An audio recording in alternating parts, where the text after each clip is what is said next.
प्रधानमंत्री नरेंद्र मोदी आज सुबह 11 बजे मन की बात कार्यक्रम में अपने विचार साझा करेंगे। जनतांत्रिक गठबंधन एनडीए शासित राज्यों के मुख्यमंत्री और उप मुख्यमंत्री आज दिल्ली में सुशासन पर आयोजित विचार सत्र में भाग लेंगे। प्रधानमंत्री नरेंद्र मोदी बैठक की अध्यक्षता करेंगे। हमारे संवाददाता ने बताया कि भाजपा अध्यक्ष जगत प्रकाश नड्डा, गृह मंत्री अमित शाह और रक्षा मंत्री राजनाथ सिंह भी विचार विमर्श में भाग लेंगे। यह बैठक भारतीय जनता पार्टी के सुशासन विभाग द्वारा आयोजित की जा रही है। बैठक के दौरान दो प्रमुख प्रस्ताव पारित किए जाएंगे। पहले प्रस्ताव में ऑपरेशन सिंदूर की सफलता के लिए भारतीय सशस्त्र बलों और प्रधानमंत्री नरेंद्र मोदी को बधाई दी जाएगी। दूसरे प्रस्ताव में आगामी जनगणना के दौरान जाति आधारित गणना के केंद्र सरकार के निर्णय का स्वागत किया जाएगा। इस सम्मेलन में एनडीए शासित राज्यों की श्रेष्ठ शासकीय प्रथाओं पर विचार विमर्श होगा। कांग्रेस सांसद शशि थरूर के नेतृत्व में अमेरिका गए सर्वदलीय प्रतिनिधि मंडल ने इस बात का उल्लेख किया है कि भारत में पहलगाम आतंकी हमले के बाद किस तरह से पाकिस्तान में आतंकी ठिकानों, मुख्यालयों और लॉन्च पैड्स पर सटीक और संतुलित कार्रवाई की। न्यूयॉर्क में वाणिज्य दूतावास में बातचीत के दौरान श्री थरूर ने कहा कि भारत पाकिस्तान के साथ युद्ध नहीं चाहता, लेकिन इसके बदले वो 21वीं सदी के विश्व के लिए अपनी अर्थव्यवस्था को आगे ले जाने और लोगों का जीवन स्तर सुधारने को प्राथमिकता देगा। आतंकवाद के खिलाफ भारत के संदेश को दुनिया तक पहुंचाने के लिए राष्ट्रवादी कांग्रेस पार्टी की सांसद सुप्रिया सुले के नेतृत्व में एक अन्य सर्वदलीय प्रतिनिधिमंडल कतर पहुंच गया है। केंद्र सरकार ने वित्तीय वर्ष 2024-25 के लिए कर्मचारी भविष्य निधि जमा पर 8.25% ब्याज दर की स्वीकृति दे दी है। इससे देश में 7 करोड़ अंशदाता कर्मचारियों को लाभ होगा। कर्मचारी भविष्य निधि संगठन के केंद्रीय ट्रस्टी बोर्ड ने इस ब्याज दर की सिफारिश की थी। प्रधानमंत्री नरेंद्र मोदी कल गुजरात के 2 दिवसीय दौरे पर जाएंगे। प्रधानमंत्री राष्ट्र को एक लोकोमोटिव निर्माण संयंत्र समर्पित करेंगे और दाहोद में एक इलेक्ट्रिक लोकोमोटिव को झंडी दिखाएंगे। वे दाहोद में लगभग 24,000 करोड़ रुपए की कई विकास परियोजनाओं की नींव रखेंगे और उनका उद्घाटन भी करेंगे। श्री मोदी वावेल और अहमदाबाद के बीच वंदे भारत एक्सप्रेस ट्रेन तथा वलसाड और दाहोद स्टेशनों के बीच एक्सप्रेस ट्रेन को भी हरी झंडी दिखाएंगे। इसके बाद प्रधानमंत्री भुज जाएंगे, जहां वो 53,400 करोड़ रुपए से अधिक की कई विकास परियोजनाओं की नींव रखेंगे और उनका उद्घाटन करेंगे। कृषि और किसान कल्याण मंत्री शिवराज सिंह चौहान ने कल नई दिल्ली में कहा कि विकसित कृषि संकल्प अभियान 29 मई से ओडिशा के पुरी में शुरू होगा। देश के 700 जिले इस राष्ट्रव्यापी अभियान के दायरे में आएंगे और वैज्ञानिकों का एक दल गांव-गांव जाकर किसानों से सीधे संपर्क करेगा। दिल्ली और राष्ट्रीय राजधानी क्षेत्र में आज तड़के तेज हवाओं के साथ तेज बारिश से भीषण गर्मी से राहत मिली। हालांकि कई इलाकों में पेड़ गिरने और जलभराव के कारण वाहनों की आवाजाही में बाधा आई है। दिल्ली में कल रात करीब 49 उड़ानें मौसम की खराब स्थिति के कारण 11:30 बजे से 4 बजे के बीच मार्ग परिवर्तन किया गया। इनमें 17 अंतर्राष्ट्रीय उड़ानें थीं। केंद्रीय युवा कार्य और खेल मंत्री डॉक्टर मनसुख मांडविया ने आज पत्रकारों के साथ fit India Sunday on cycle अभियान में भाग लिया। खराब मौसम के बावजूद बड़ी संख्या में पत्रकार इस कार्यक्रम में शामिल हुए। इस अवसर पर डॉक्टर मांडविया ने कहा कि यह अभियान नागरिकों के स्वस्थ रहने की सामूहिक प्रतिबद्धता को दर्शाता है।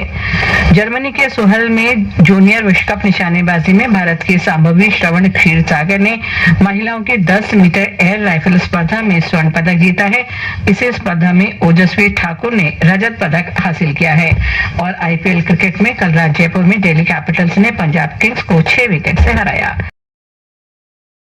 Prime Minister Narendra Modi will share his thoughts with the people of the country and abroad in the Mann Ki Baat program. Chief Ministers and Deputy Chief Ministers of National Democratic Alliance or NDA ruled states will be participating in a day-long brainstorming session on good governance issues in the national capital today. Our correspondent reports, Prime Minister Narendra Modi will preside over the meeting and BJP President Jagat Prakash Nadda, Home Minister Amit Shah and Defence Minister Rajnath Singh will also participate in the deliberations. The all-party delegation led by Congress MP Shashi Tharoor to the United States has highlighted how India responded in a precise and calibrated manner to terrorist bases, headquarters and launch pads in Pakistan following the dastardly Pahalgam terror attack. During an interaction at the consulate in New York, Mr. Tharoor said India is not interested in warfare with Pakistan, emphasizing that the country would much rather be left alone to grow its economy and uplift its people as they prepare for the 21st century world. Pointing out that Pakistan is a revisionist power, Mr. Tharoor said that it covets territory under India's control and seeks to acquire it at any cost through terrorism, something that is completely unacceptable. Sadly, we may be a status quo power, they are not. They are a revisionist power, they covet territory that India controls and they want to have it at any price. And if they can't get it through conventional means, they're willing to get it through terrorism. That is not acceptable to us, and that's really the message that we are here to give all of you in this country and elsewhere.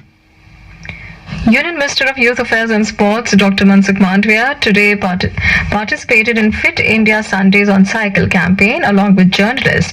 Speaking to media, Dr. Mandavia said that despite the bad weather, a large number of journalists turned up. He said that this campaign reflects the citizens' collective resolve to stay healthy. He expressed confidence that this resolution would continue to strengthen, adding that a fit nation is essential for building a developed India. He remarked that the vision of a Viksit Bharat is closely linked with the Fit India movement, emphasizing that only a healthy society can build a prosperous nation. The minister also highlighted that journalists joined the Sundays on Cycle initiative at more than 900 locations across the country, showing widespread support for the cause. एक बड़ी संख्या देख के मुझे बहुत खुशी हुई। एक केवल जर्नलिस्ट नहीं जुड़े, एक देश के नागरिक का स्वस्थ रहने का संकल्प है और ये संकल्प ही सिद्धि की ओर आगे बढ़ेगा। देश फिट रहेगा, देश हिट रहेगा, देश विकसित भारत बन के रहेगा। 900 से अधिक स्थानों पर आज जर्नलिस्ट संडे ऑन साइकिल के साथ जुड़े। ये संकल्प आपको स्वयं को भी फिट रखेंगे और देश को भी हेल्दी रखेंगे। Centre has approved 8.25% interest rate on Employees Provident Fund EPF deposits for the financial year 2024-25. This will benefit over 7 crore salaried employees across India. This rate was recommended earlier this year by the Central Board of Trustees of the Employees Provident Fund organization. The approved rate remains unchanged from 2023-24 fiscal, while it was 8.15% in 2022-23. Around 49 flights were diverted in Delhi last night between 11:30 p.m. and 4 a.m. due to adverse weather conditions.